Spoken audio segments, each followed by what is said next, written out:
আসসালামু আলাইকুম, hello viewers. আজকে আমরা এমন একটা জায়গায় দাঁড়িয়ে আছি যেখানে আপনাদেরকে যদি ফুটেজ দেখাই, এটা একটা মৌমাছির সেট। এখানে মৌমাছি চাষ করা হয়। এই যে স্বাবলম্বিতার গল্প অনেক শুনেছেন। এখানে আমি যদি ভাইদের সাথে কিছু কথা বলি, আপনাদেরকে পরিচয় করে দিই। এনারা স্বাবলম্বীর গল্পের শীর্ষে আছেন। আমি ভাইয়ের নাম জিজ্ঞেস করতেছি। ভাই প্লিজ আপনার নাম বলতেন। আমার নাম মোহাম্মদ জাহিদুল ইসলাম। পেশায় আপনি মৌমাছি মৌমাছি চাষ করি। করেন। আচ্ছা। আমরা জানতে চাচ্ছি যে এখানে আপনার কতগুলো শেড আছে? এখানে প্রায় 130টা আছে। শেড আছে। আপনারা এখানে এমপ্লয়ি আছেন কতগুলো? এখানে আমরা আছি 5 জন। 5 জন। এখন তো মৌসুম না, না, তারপরও আপনারা এটা কি করতেছেন? এই শেডটা মৌমাছিকে গ্রো করতেছে, মানে জন্ম গ্রহণ হচ্ছে আর বাচ্চা বড় হতেছে, মানে আপনার বংশ বিস্তার হচ্ছে। কিভাবে এটা করতে হয় একটু যদি বলতেন। এটা এখন বর্তমান যে অবস্থায় আছে, আমরা এখানে আইছি আপনার এই যে এগুলোকে আমরা বলি কানাকসির, ওই যে ফুলগুলো দেখতে পারতেছেন। আচ্ছা আচ্ছা আচ্ছা। ওইগুলো আর এক ধরনের পোলেন আছে। আচ্ছা আচ্ছা। খাদ্য আসে, ওই খাদ্যটার জন্য মৌমাছি ভালো থাকে। ওই খাদ্যটা পেলে মৌমাছি ভালো থাকে, তার কারণে এখানে আসা। দ্বিতীয়ত মনে করেন এখানে এসে আমাদের মৌমাছি বৃদ্ধি হচ্ছে বা খাবার দেওয়া লাগতেছে। আপনার 2 দিন 3 দিন পর পরই খাবার দেওয়া লাগে। কেমন ধরনের খাবার দেন? চিনি দেই। চিনি আপনার 40 কেজি 45 কেজি চিনি যায় 2 দিন 3 দিন। 2 দিন সপ্তাহে কয়বার দিতে হয় এরকম? সপ্তাহে 2 বার। অর্থাৎ 80 কেজি যায়। হ্যাঁ, এটা অনেক কষ্ট, অনেক ব্যয়বহুল। হ্যাঁ, না, এখন যদি ব্যয়বহুল হয়, তবে যখন আপনি এখান থেকে মধু আহরণ করবেন তখন আপনাদের এই না, এখান থেকে মধু হবে না এখন। না, এখান থেকে হবে না। আমি বলতেছি এখান থেকে যখন আপনার এই মৌমাছিটা বড় হয়ে যাবে, যখন মধু সংগ্রহের সময় হয়ে যাবে, তখন এই লসটা আপনার ওইদিকে পোষায় যাবে। পোষে যায়। আর কি ফুল থেকে বা কি স্থান থেকে আপনার মধু সংগ্রহ করেন? আমরা সংগ্রহ করি সরিষার ফুল থেকে, নিসুর ফুল আছে, কালো জিরা ধুনার ফুল আছে, এগুলোর থেকে আমরা সংগ্রহ করি মধু।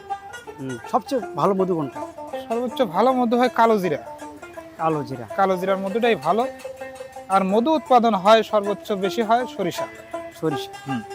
সরিষাতে দেখা যায় যে অনেক মৌমাছি, তো আমরা সাধারণত ন্যাচারাল যে মৌমাছিগুলো ঘুরতে দেখি, সেই ক্ষেত্রে সরিষার মধু মানে সবার জন্য গ্রহণযোগ্য। আর কালো জিরা মধুর মানে একটু দাম বেশি হয়।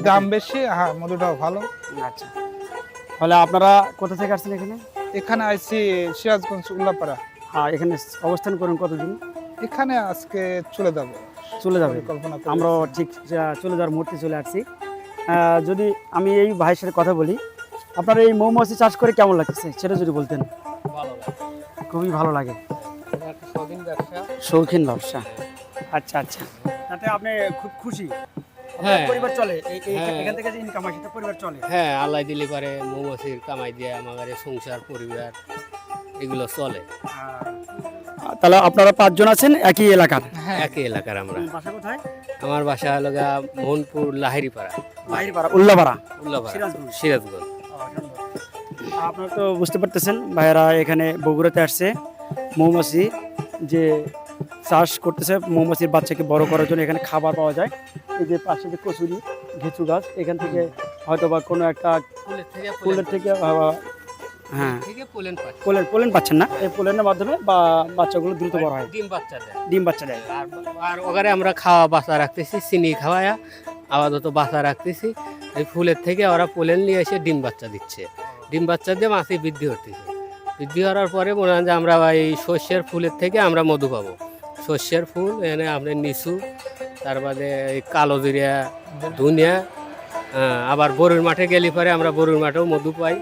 গরুর মাঠে গেলে পরে আমার চাপাই যাওয়া লাগে। আর মাছ দুই পরে গরুর মাঠে আমরা কিছু খামারি ওখানে যাবে, ওখান থেকে গরুর মধু আমরা সংগ্রহ করতে পারবো। সারা বাংলাদেশে মোটামুটি আপনারা বিস্তার করেন, ঘোরাফেরা করেন? সারা বাংলাদেশে আমরা বেড়াই, সারা বাংলাদেশে আমরা বেড়াই। ওই সুন্দরবনেও যাই, সুন্দরবনেও কিছু খামারি যায়। আপনারা এত কষ্ট করে থাকা খাওয়ার ব্যবস্থা কি? থাকা খাওয়ার ব্যবস্থা আমরা মনে হয় যে 4-5 জন মিলে দেখা যায় যে এক জায়গায় একটু বাসা বাড়ালে ওই রুমে থাকি। ওই রুমেই হয়তো আমরা গ্যাসের বোতল থাকে, আমরা পাক করে খাই। অসংখ্য ধন্যবাদ সুন্দর তথ্য দেওয়ার জন্য। আসলে আমরা যে এখানে কথা বলতে আসছি ভাইদের সাথে, আমিও বাস্তবে কখনো দেখিনি কিভাবে মৌমাছি চাষ করতে হয়, মৌমাছিদের মধু সংগ্রহ করতে হয়। তো আজকে আমি ফিজিক্যালি দেখাবো, আপনারা দেখুন। শেডগুলো একটু যদি দেখাই, একটু সামনে আসো। মৌমাছি শেডগুলো যদি দেখাই, একটু ক্যামেরাটা জুম করে দেখাবো। এই যে খুবই দেখেন এখন ওরা হ্যাঁ এগুলো সবই ডিম দিবে তাই না? না, এগুলো সবগুলো ডিম দেয় না। আপনার ভিতরে একটা রানী আছে, ওই রানীটাই সবগুলো কন্ট্রোল করে, ডিম দেয়। রানী মৌমাছি তো সাধারণত নিয়ন্ত্রণ করে, নিয়ন্ত্রণ। আমরা বইয়ে পড়ছি যে রানী মৌমাছি এগুলো নিয়ন্ত্রণ করে। তাহলে মোটামুটি এটা কয়েক লক্ষ মৌমাছি আছে, হ্যাঁ, 1 লক্ষ। এগুলো তো আমাদের তো ওইভাবে গোনা হয় না, মানে আমরা আইডিয়াতে বললাম। আনুমানিক। হ্যাঁ, হ্যাঁ, আনুমানিক। আর আসলে মৌমাছি চাষ করেও মধু সংগ্রহ করা যায়, এটা আমরা অনেকেই জানতাম না, আজকে জেনে নিলাম ভাইদের মাধ্যমে। এখানে আমরা এই জায়গাটাও অনেক সুন্দর হয়েছে, হুম। মৌমাছির যে একটা বেড়ে ওঠার মতো জায়গা, এটা আমরা দেখিয়ে বুঝতে পারতেছি, যার ফলে আপনাদের সাথে দেখা হয়ে গেল, ভালো লাগলো। আপনারা আপনাদের কাজ করতে থাকুন।